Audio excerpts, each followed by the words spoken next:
programa Quarta Dimensão está na telinha da TV Vila Velha, a TV que o povo vê. Eu disse em reunião, alhures, que após o juízo final, os eleitos continuarão praticando o sexo. E todos os presentes se manifestaram surpresos, não sei porquê. Repliquei apontando a Bíblia. Nela, na nova terra, não haverá crianças vivendo poucos dias.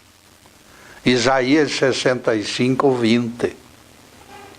Quando se aponta o fim da mortalidade infantil, o profeta revela a presença de crianças. E nós entendemos que crianças continuarão nascendo. Como eu não acredito em seres humanos nascendo de chocadeira, a conclusão lógica é que a sexualidade continuará viva na nova terra. Sim, Getúlio, exclama o Crispim dos Anjos, mas não esqueça que Jesus disse que após a ressurreição, os escolhidos seriam anjos e não mais casariam. Lucas 20, versículo 35. Esta aparente contradição, Crispim, desaparece quando entendemos que Isaías falava do próximo juízo final com os homens ainda escravos do corpo. Ao contrário, Jesus apontava a última avaliação depois da retirada do reinado dos 1000 anos, quando os eleitos já terão alcançado maior grau de liberdade. Todas as contradições são geradas, meus amigos, pelo uso equivocado de nosso calendário. Bons amigos colaboram atrás das câmeras para gerar som e imagem. Com eles na técnica, temos certeza de que tudo correrá bem. O tema de hoje será: quando céus e terra se unem. Alguém terá capacidade para definir este céu prometido aos vencedores de inclinações maldosas? Como reagem tais bem-aventurados convivendo tão somente com criaturas amoráveis e sem defeitos? Céticos reclamam que será inútil ficar tocando harpa todos os dias e todas as horas, corporificando prática inventada não sei onde. O que se deseja insinuar, até com certa malícia, é que ditos bem-aventurados louvam o tempo todo, como diz alguém, por falta de que fazer, aleatoriamente. De minha parte, eu declaro que, pela extensão do panegírico, isto não agrada ao próprio homenageado. Lá no Velho Testamento, embora o excesso de aleluias não atingisse tempo inteiro, Jeová já mostrava pavio curto. Ouçam seu desabafo através da mediunidade do profeta Isaías. Não continuareis a trazer ofertas vãs. O incenso é para mim abominação. E também as festas de lua nova, os sábados e as congregações. A minha alma se aborrece com as vossas solenidades. Elas me são pesadas. Estou cansado de sofrê-las. Isaías 1, versículos 13 e 14. Depois de você chega para lá do Pai das alturas, aborrecido com excessivas homenagens, entendemos a quietude da morada divina. Pela reação de Jeová ao assédio dos bajuladores cada terra, concluímos que o paraíso é lugar discreto, silencioso e tranquilo. Isto nos obriga a descartar música de harpa produzida por orquestra de anjos.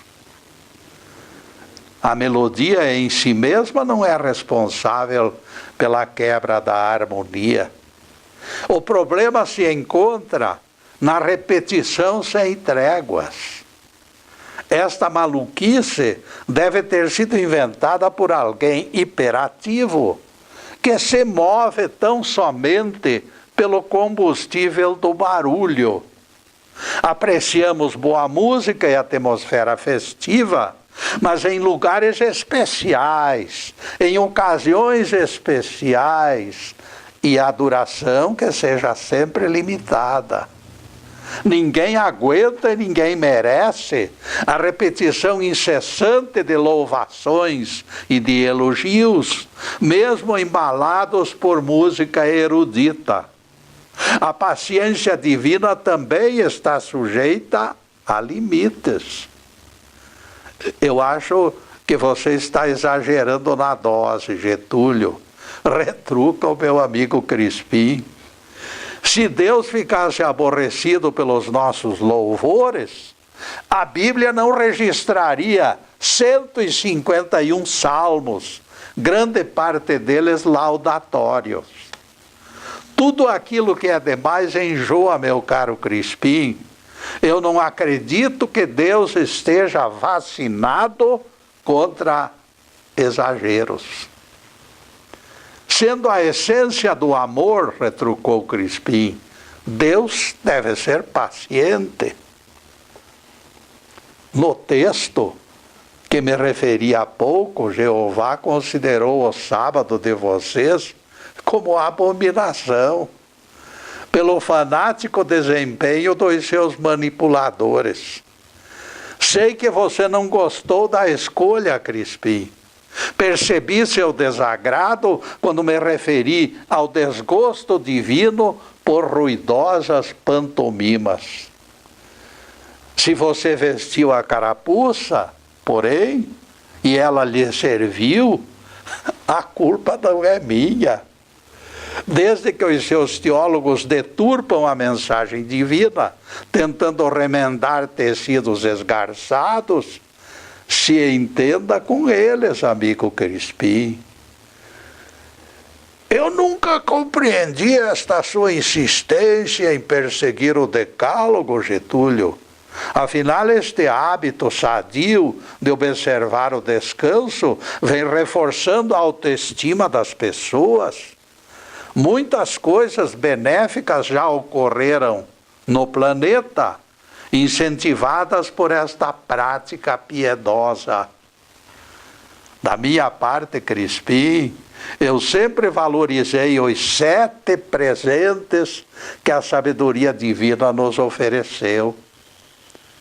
Entre domingo e sábado, nos foi entregue valioso portfólio que nos permite classificar os eventos da nossa vida. O Criador zeloso e disciplinado, como exemplo de ordem, disponibilizou a semana para todas as nações e pessoas. Sim, Getúlio, ninguém nega a utilidade dos outros 6 dias, mas o sábado chegou revestido como algo especial. O próprio Jeová descansou nele após a criação. É a Bíblia que afirma isto em Gênesis, Getúlio. E você não pode negar. A Bíblia é clara. Abençoou Deus o dia 7º e o santificou, porque nele descansou da obra que terminara. Gênesis 2, versículo 3. Saiba, Crispim, que estas suas últimas palavras aprofundam o abismo que nos separa. Entramos em rota de colisão em termos de argumentos. Eu tenho a meu favor o Novo Testamento que corrige o Velho. Jesus disse: meu Pai trabalha incessantemente e eu nunca parei de trabalhar. João 5, versículo 17. Quem afirma que Jeová dormiu após a exaustiva criação do planeta, acusa Jesus de faltar com a verdade, de que Deus nunca dorme. Eu prefiro admitir Deus ativo, sempre de olhos bem abertos.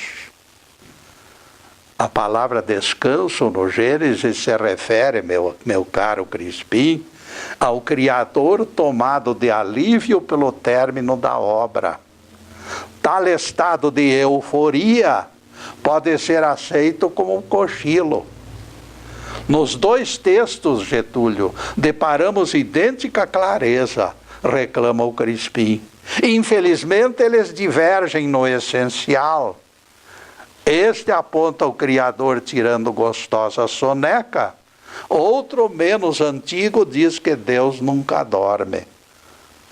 Na palavra do próprio Jesus. Nestes casos, caríssimo, o intérprete da Bíblia deverá procurar as entrelinhas para definir o sentido real de ambos. De minha parte, Crispim, eu sempre entendi desta forma. O Criador terá sido tomado de agradável sensação de alívio.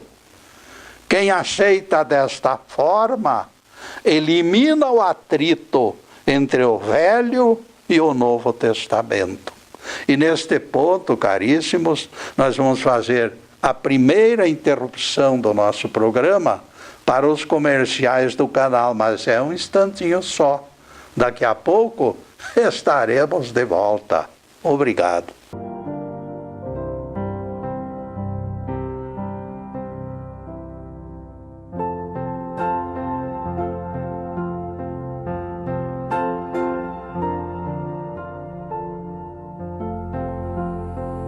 Já estamos no segundo bloco do programa Quarta Dimensão. Por gentileza de bons amigos, nosso site está na telinha e convidamos vocês para acessá-lo. E ninguém deixe de visualizar o YouTube, onde 164 palestras se encontram disponíveis, dia e noite. Dentre estas palestras, corre na frente aquela que se intitula Jesus ordenou trabalho no sábado, pelo conteúdo rico de esclarecimentos. Apelamos para que também você colabore conosco nesta cruzada, divulgando esta palestra sobre o sábado. O Evangelho sem algemas precisa de ajuda, meus amigos. Ajuda na divulgação. Pergunta importante está sendo feita e ainda não foi respondida. Por que Jesus, com toda a sua pureza ética, ordenou que alguém violasse o sábado? Eles ainda não responderam. Em seguida, o nosso tema de hoje. Quando céu e terra se unem. O descanso do Criador no sétimo dia, encarado como euforia pela obra terminada, elimina a controvérsia. O que eu não aprecio em você, Getúlio, é a sistemática preferência manifestada pelo Novo Testamento, em detrimento do Antigo, diz o Crispim.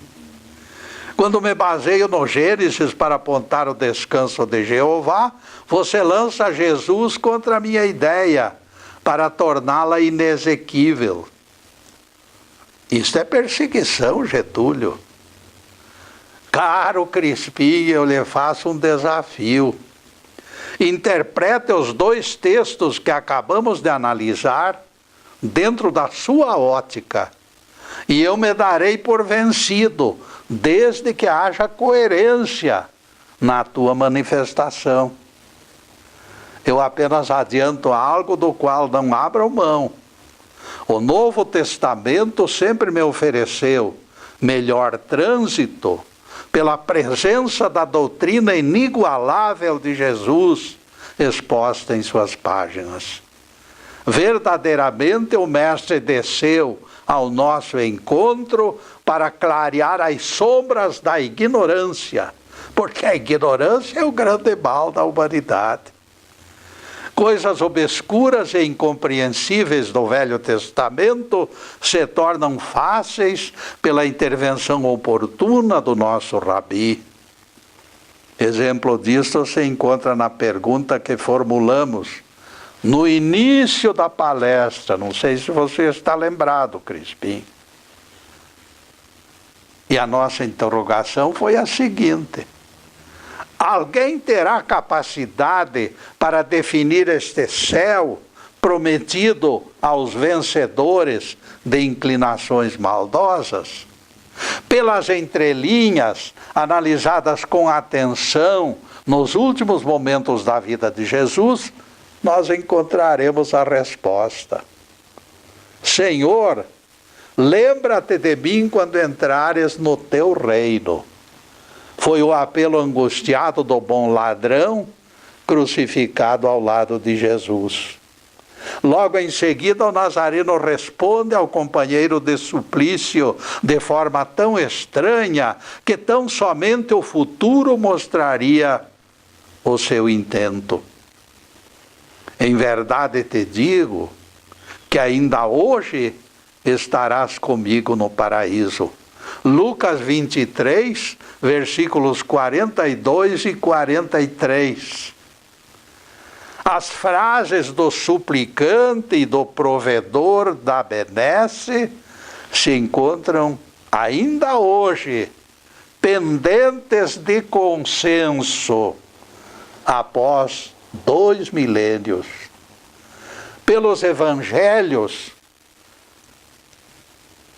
sabemos que o Espírito do Cristo não esteve no paraíso, nem sexta nem sábado. E isto causa profunda estranheza.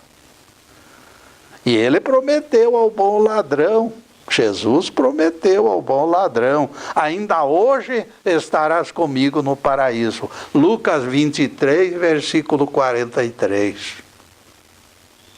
Depois da crucificação, o apóstolo Pedro registrou em carta aos seguidores que Jesus foi visitar colônia espiritual ainda dos tempos do dilúvio. E aquela gente estava viva lá, sofrendo numa colônia espiritual de correção. Naquela colônia viviam almas contemporâneas de Noé, que foram admoestadas por ele por ocasião da construção da arca. Pedro os apontou desobedientes quando avaliou ditos espíritos ainda encarcerados, quando lhes fora negada a própria reencarnação. Percebam o trecho que se encontra na primeira epístola de Pedro. Morto na carne, Jesus, mas vivificado no Espírito, no qual também foi, e pregou aos espíritos em prisão, os quais noutro tempo foram desobedientes nos dias de Noé. Primeira carta de Pedro 3, versículos 19 e 20. Os 2 irmãos tentaram descobrir onde eu queria chegar com essas minhas recordações. Getúlio, perguntou o Serafim, esta descida de Jesus ao astral inferior, sua pregação aos encarcerados e tudo mais, poderia não ter ocupado o resto do dia, com a rapidez do agora Cristo planetário, ainda sobraria tempo, você não acha? Eu esclarecerei, meu caro Serafim, no tempo oportuno. Outro texto nos informa. No primeiro dia da semana, Maria Madalena foi ao sepulcro e viu que a pedra havia sido removida. João 20, versículo 1.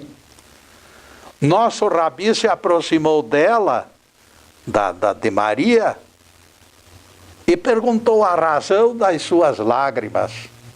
Então ela o reconheceu e contemplou pela primeira vez depois da morte, e não se conteve e correu abraçá-lo, chamando-o Rabone, que significa mestre. Ele a deteve dizendo-lhe: não me toques, Maria, porque ainda não subi ao Pai. João 20, versículo 17.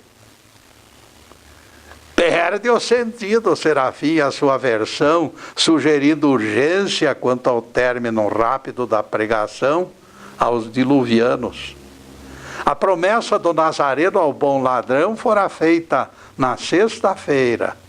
E Jesus disse a Madalena no domingo que ainda não subira aos céus.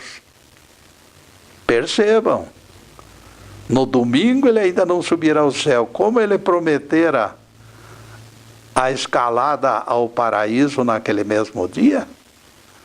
E permanece obscura, portanto, a promessa: ainda hoje estarás comigo no paraíso. Escutei dia destes manifestação de pregador sobre o assunto.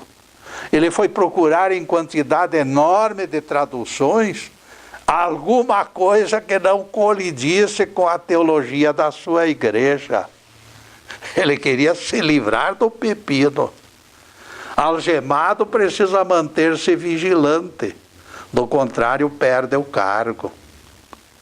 Depois de muita conversa, o dito cujo deixou escapar pérola do que ele considerava pináculo de sabedoria. É tudo questão de tradução, disse o gajo, todo empolgado.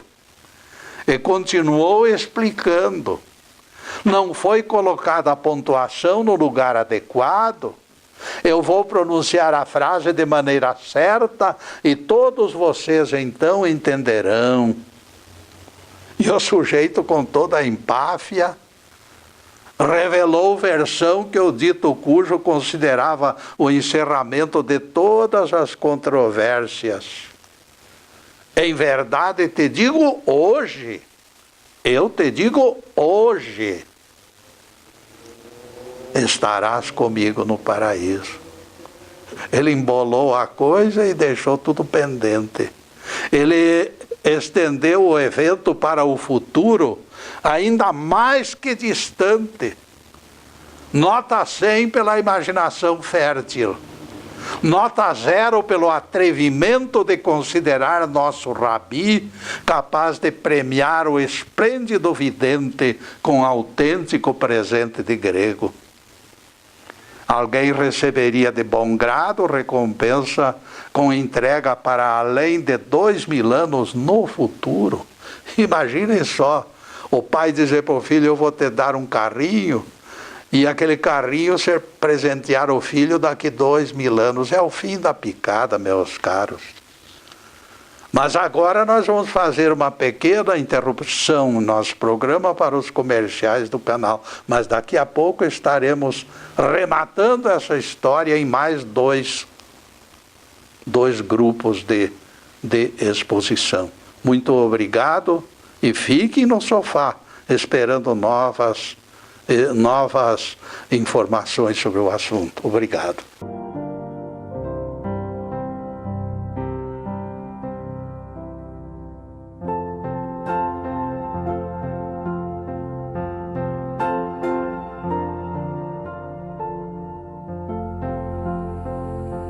Estamos retornando com o programa Quarta Dimensão, terceiro bloco. Anjo de Apocalipse voando baixo, esclareceu a profecia de João. A besta que viste era, mas deixou de ser. Ela vai subir do abismo e será destruída. Os habitantes da terra se espantarão de ver a besta que era e não é mais. E ela retornará. Apocalipse 17, versículo 8. Vejam que a besta, ao emergir do abismo, perdeu malignidade. Foi destruída como besta e se fez anjo. Ninguém confunda essas entidades com os chifrudos imaginados pelos teólogos. Estas são más, elas são más. Mas são más enquanto ignorantes. Terão chances, porém, e serão redimidas pelo Cristo. Não passam de seres humanos transviados temporariamente até aprender. O mal é passageiro, o bem é eterno. Água mole em pedra dura, tanto bate até que fura. Quando entendemos que alguém era besta e deixa de ser, se define a força transformadora do aprendizado. É ensinamento de Apocalipse, meus caros. Podemos cair nos abismos da ignorância e até sermos identificados com a besta, mas a escravidão terminará pelo conhecimento da verdade. O homem mais perverso do mundo será líder das trevas, mas o seu estandarte logo passará a outro, mais perverso que ele. Todos nós aprendemos no Apocalipse que a besta é mutante. A besta era e já não é mais. E depois desse pinguinho de doutrina, a continuação do nosso tema, quando céu e terra se unem.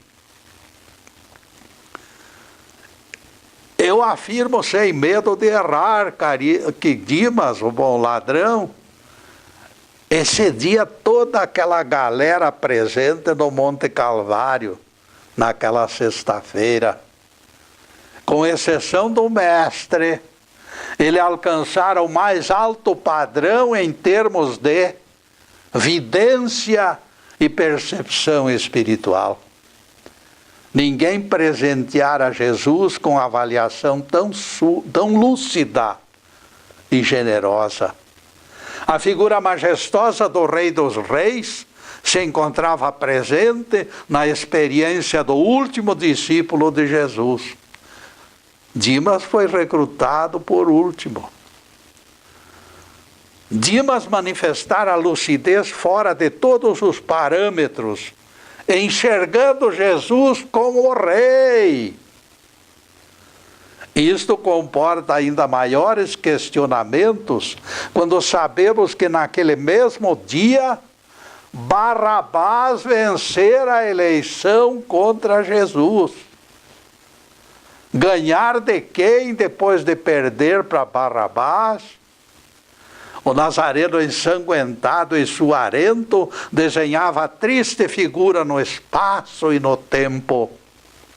Adoradores entusiastas no domingo de Ramos agora acompanhavam a multidão ululante, clamando para Pilatos: crucificai-o! Crucificai-o! Por favor, amigos, analisem comigo as circunstâncias que envolviam aqueles dois personagens naquela sexta-feira, Jesus e Dimas. Os dois estavam feios na fotografia e ninguém entregaria tostão furado para resgatá-los. O profeta Isaías já antecipara a triste figura de Jesus. Ele foi traspassado pelas nossas transgressões e moído pelas nossas iniquidades.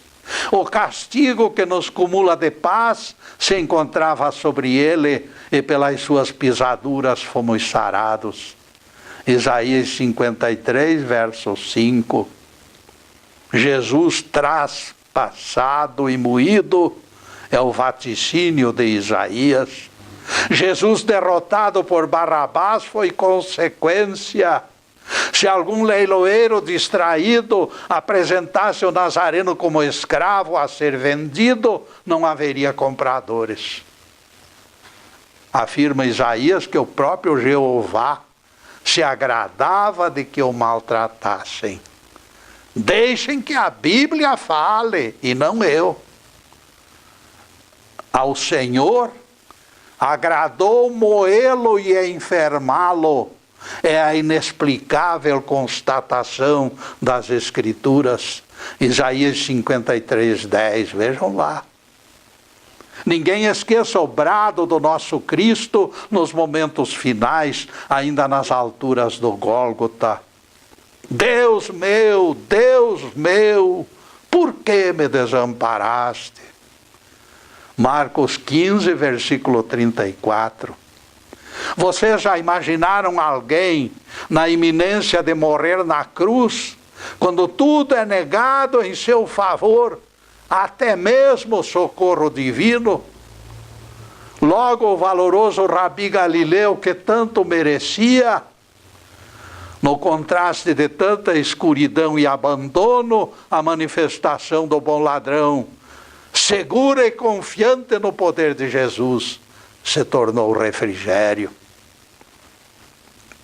Lembra-te de mim quando entrares no teu reino, foi a frase que recuperou o ânimo do varão das dores.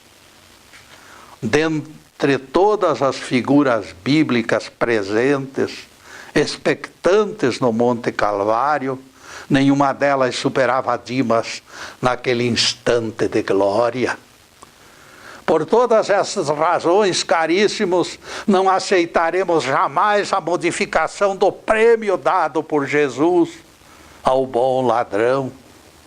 Será hoje o tempo justo da benesse. Discordamos de simples minuto de atraso. Hoje estarás comigo no paraíso e ponto final. Quando este intérprete equivocado modificou o texto precariamente, preservando o interesse sectário, ele dissolveu a recompensa. Equivocado, ele viajou na maionese da pouca visão espiritual. Ele defendeu o cumprimento da promessa para somente depois do juízo final, quando os salvos alcançarão os céus, na opinião dele. O Nazareno decretou súbita recompensa, todavia.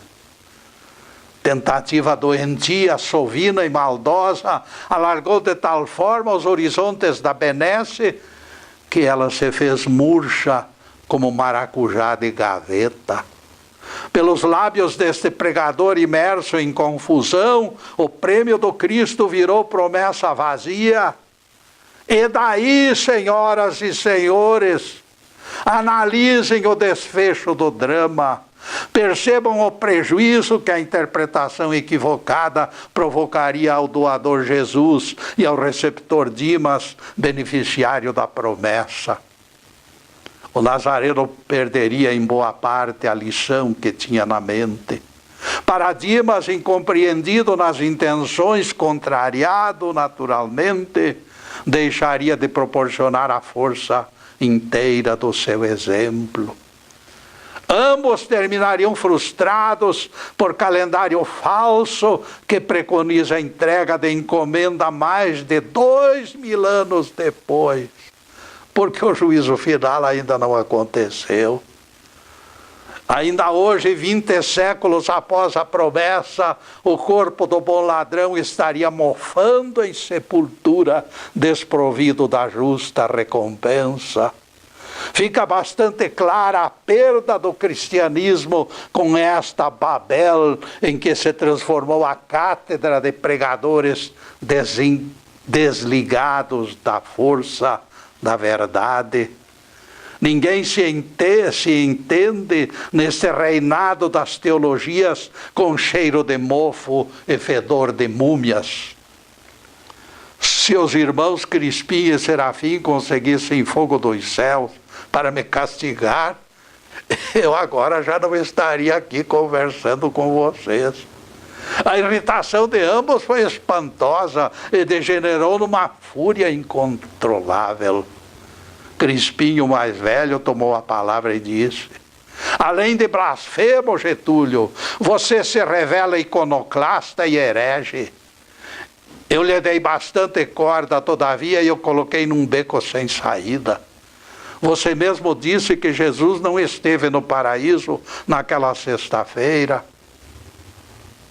E também negou o adiamento da premiação pelo deslocamento da vírgula, como sugeriu o nosso orientador espiritual. Afinal, Getúlio, se todas as soluções estão erradas, qual a certa?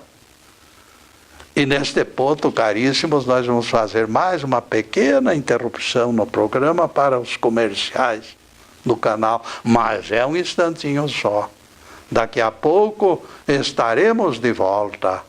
Obrigado.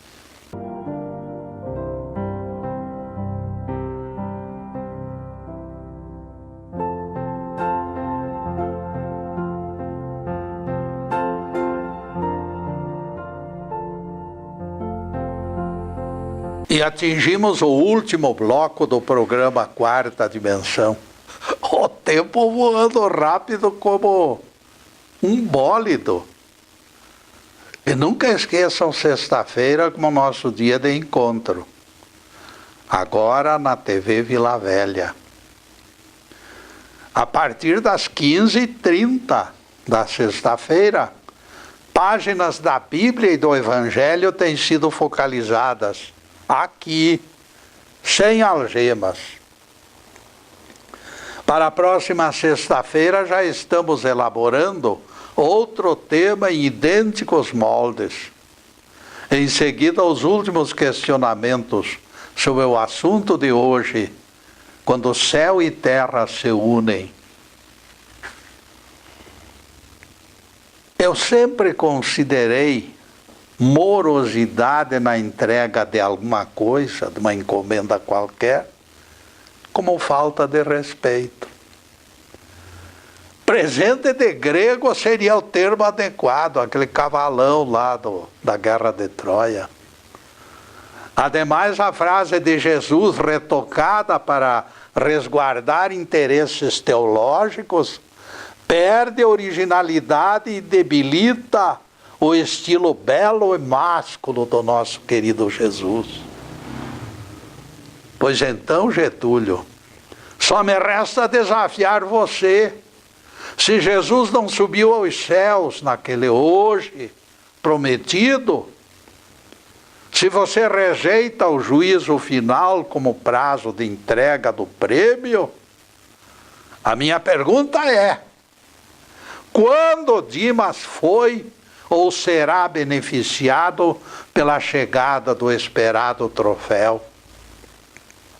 Meus caros, dava pena contemplar a fisionomia espantada dos dois irmãos, me encarando com expectativa crescente.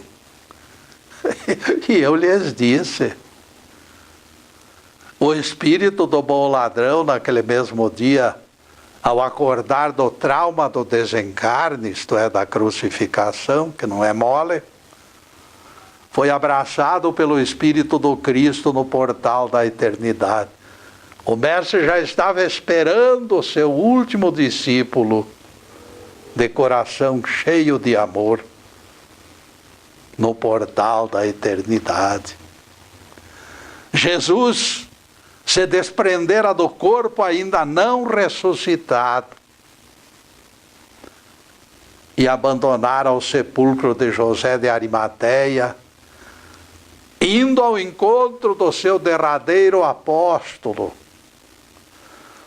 Depois desses esclarecimentos que os nossos mentores espirituais permitiram, implodiram-se as dúvidas em minha mente. Percebam a força da divina presença. Deus se encontra em toda parte. Jesus disse a Maria Madalena, lá no sepulcro ainda, no domingo, ainda não subia ao Pai. No entanto, o Pai se encontrava com Jesus naquele preciso momento, quando disse a Dimas, hoje mesmo estarás comigo no paraíso. O nosso Rabi apontava o universo inteirinho, repleto da luz do Cristo. Paraíso nunca foi pedaço de chão, nem terreno cercado de muros. Paraíso não é algum recanto único, exclusiva morada de anjos solidários. Não é. Paraíso é estado de espírito que permite adentrar zonas infernais repletas de fantasmas com absoluta segurança. Esta foi promessa feita pelo Cristo a Dimas. Não foi Jesus, Espírito imortal, que ficou imobilizado no sepulcro por algumas horas, senhoras e senhores, esperando a ressurreição. Não foi. Seu corpo, sim, esteve lá, envolto no santo sudário. Nada mais que o corpo, porém. O eu cósmico do grande mestre não perdeu sequer minuto de sua consciência. No mesmo instante em que bradou, em tuas mãos, Pai, entrego o meu espírito, ele já se entregava aos compromissos sagrados da sua missão. Apenas seu corpo permaneceu cativo das sombras até o domingo. A verdadeira essência da sua personalidade já se encontrava lúcida e pronta para prosseguimento da jornada. Serafim encarou o irmão tentando arrancar algo contrário aos meus argumentos, mas o Crispim desviou dele os olhos e permaneceu calado. Então Serafim, irritado, transmitiu o desagrado de alguém que não aceita argumentos alheios. É demasiado simplista e bastante imprecisa esta sua versão, Getúlio, reclamou Serafim. O Evangelho é mais abrangente do que esta algarávia de palavras vazias que acabo de escutar. O Evangelho registra: estarás comigo no paraíso. Simplesmente, simples encontro de almas não significa inteira bem-aventurança prometida. Será preciso mais para que eu me convença. No meu entendimento, paraíso é lugar, Getúlio, e não estado de espírito, como você diz. E o Serafim continua.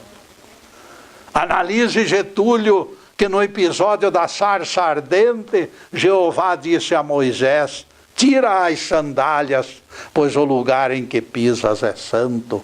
Êxodo 3, versículo 5.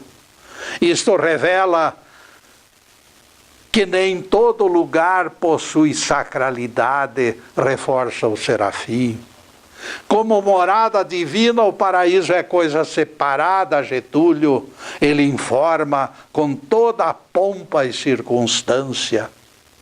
Pois eu lhe pergunto, Serafim, ao adentrar colônia onde gemiam e choravam espíritos do astral inferior, ainda dos tempos de Noé, terá Jesus se contaminado? Peremptoriamente eu lhe respondo negativamente, antes mesmo da sua resposta. auras asquerosas das mais imperfeitas entidades do planeta não causaram danos sobre o pregador Jesus, que lhes falava de perdão e de misericórdia. Qual a razão de tamanha impermeabilidade diante do mal? A razão da impermeabilidade se encontra no fato de que, ao entrar naquele antro mal cheiroso, Jesus transformou todos aqueles miasmas em perfume. Jesus transformou todo aquele lugar atormentado em um recanto paradisíaco. Jeová havia feito a mesma coisa, meus caros, no canteiro das sarças. E também o santo novo aclamado por Jesus, chamado Dimas, ungido pelo Cristo, estaria realizando a mesma façanha logo em seguida. Percebeu, Serafim? Viver no paraíso nos mais diferentes pontos cardeais, tanto pela direita quanto pela esquerda, é o destino dos viventes. Todo este enorme universo que é a casa do Pai das alturas, dentro do calendário divino, irá se transformando pouco a pouco em paraíso pela evolução. Jesus aponta moradas, nós acrescentamos escolas, e o amor das famílias transformará tudo em paraíso.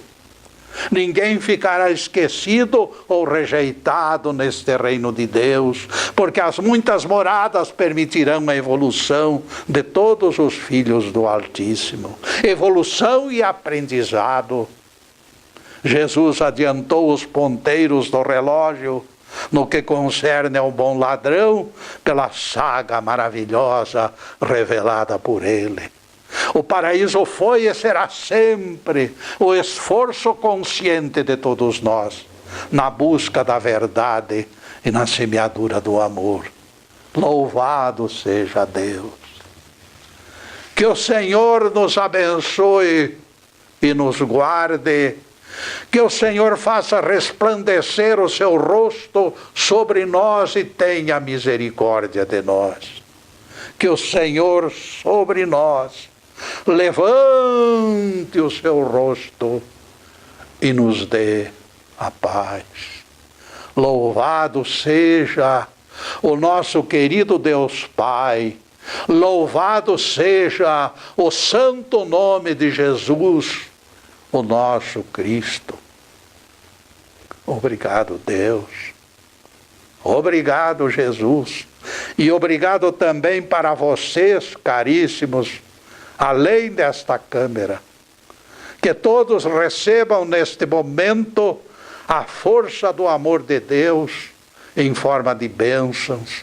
Bênçãos de prosperidade, de saúde, de paz, de harmonia, tudo de bom. Mas acima de tudo, caríssimos, amor no coração. Muito obrigado, meus amigos, e boa noite.